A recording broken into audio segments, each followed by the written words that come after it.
Assalamualaikum, salam sejahtera. Kami dari Politeknik Sultan Sabuddin Abdul Aziz Shah ingin membentangkan projek inovasi kami yang bertajuk bcinform.my, platform penilaian keadaan bangunan berbantukan kecerdasan bangunan.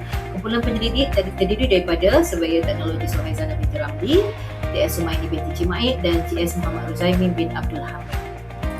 Ini adalah pengenalan projek inovasi kami, iaitu transformasi digital dalam pengurusan fasiliti menjadi keperluan utama bagi meningkatkan kecekapan, ketepatan dan kelestarian pengurusan bangunan. Di Malaysia, proses penilaian keadaan bangunan masih lagi banyak bergantung kepada kaedah manual dan dokumentasi yang berasaskan kertas. Perkembangan teknologi seperti kecerdasan buatan AI, BIM dan digital twin telah membuka peluang ke arah pengurusan fasiliti yang lebih pintar. bcinform.my dibangunkan sebagai platform digital bagi menyokong agenda transformasi digital pengurusan fasiliti negara. Ini adalah antara penyataan masalah. Yang pertama adalah kaedah pemeriksaan manual yang menyebabkan proses menjadi lambat, tidak konsisten dan terdedah kepada kesilapan manusia.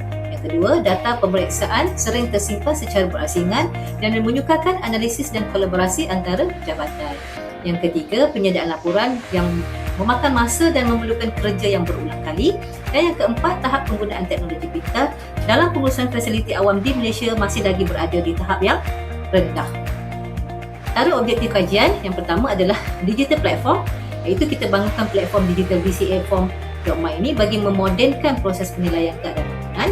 Yang kedua, kita menggunakan elemen AI, iaitu kita integrasikan elemen AI bagi menyokong penilaian, kecacatan dan cadangan penyelenggaraan yang boleh kita gunakan. Yang ketiga, menilai kebolehgunaan, kecekapan, kepercayaan data dan kesan alam sekitar di Malaysia. Kita menggunakan 4 kaedah penyelidikan.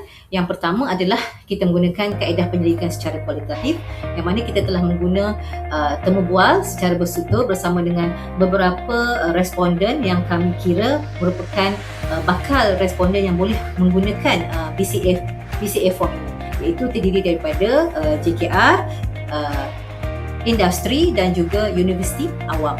Fokus kita kepada 4 peringkat yang utama, iaitu kita analisis keperluan pengguna, kemudian kita mereka bentuk pembangunan sistem BCA form, kemudian kita integrasikan AI dan seterusnya kita menggunakan penilaian rintis. Dalam ujian rintis ini kita melibatkan 15 responden yang terdiri daripada jurutera, pegawai fasiliti dan juga pelajar BFM sendiri. Di dalam dapatan penilaian rintis ini kita telah rangkumkan kepada 4 aspek, iaitu kebolehgunaan, kecekapan, kepercayaan data dan juga kelestarian. Ini adalah muka hadapan BCA form itu sendiri. Kalau kita tengok di sini, ini adalah platformnya yang terdiri ada beberapa section. Kita ada section pertama, general, yang mana pengguna perlu memasukkan segala data yang berkaitan, data-data bangunan yang berkaitan. Kemudian dalam sistem ini, BCA form ini akan generate apakah kerosakan, kemudian dia boleh mencadangkan apakah tindakan penambahbaikan yang boleh kita ambil berdasarkan JKR standard, iaitu Paris standard. Seterusnya, yang paling penting ialah dia boleh memberi cadangan ataupun memberi estimation cost terhadap kerosakan yang berlaku. Kalau kita tengok di sini, ini adalah laporan daripada BCA form itu sendiri mengikut AI punya dapatan. Kita tengok ada overview secara terperinci. Di samping itu, BCA form ini juga boleh memberi laporan ataupun dapatan yang kita telah semak secara langsung dengan JKR standard. Kemudian yang paling penting, setelah kita menggunakan BCA form ini, kita boleh mencetak laporan, dan yang paling penting, BCA form ini boleh digunakan, boleh dicapai bila-bila masa tanpa menggunakan internet ataupun wifi. Ini yang paling penting. Jadi bila-bila masa sahaja kita boleh buat BCA ini tanpa ada bantuan internet. Sebelum kita nak bangunkan BCA form ini, kita ada buat beberapa penilaian. Kalau kita tengok di gambar ini adalah beberapa player industri yang memang menggunakan kaedah yang konvensional untuk membuat BCA.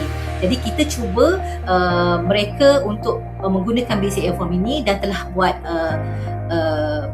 kita telah buat running test lah, dan memang mereka rata-rata memang sangat bersetuju dan mengatakan kami punya ni memang sangat bagus dan membantu kerja-kerja mereka. Ini adalah antara penemuan kajian. Yang pertama adalah kebolehgunaan. Memang rata-rata memang menyokong dengan adanya BCA form ini sangat boleh membantu mereka. Kemudian memang memberi tahap efisiensi ataupun kecekapan yang lebih tinggi dengan menjimatkan masa, dan kepercayaan data ini pun sangat tinggi. Dengan adanya BCA form ni ada bukti-bukti yang bergambar dan lebih mudah untuk mendapatkan data yang lebih tepat. Yang terakhir ialah memberi kesan kepada alam sekitar lah, dapat mengurangkan kebergantungan kepada bahan-bahan bercetak. So kita secara tidak langsung kita menyokong matlamat kelestarian alam sekitar. So daripada perbincangan yang telah kami buat, BCA form ini memang berjaya untuk meningkatkan kecekapan operasi berbanding kaedah manual. Penggunaan peranti mudah alih memudahkan kerja pemeriksaan di tapak. AI ini berfungsi sebagai sokongan keputusan sahaja, dia bukan pengganti kepada kepakaran profesional, dan platform ini boleh menyokong pengurusan aset yang lebih sistematik, telus dan lestari.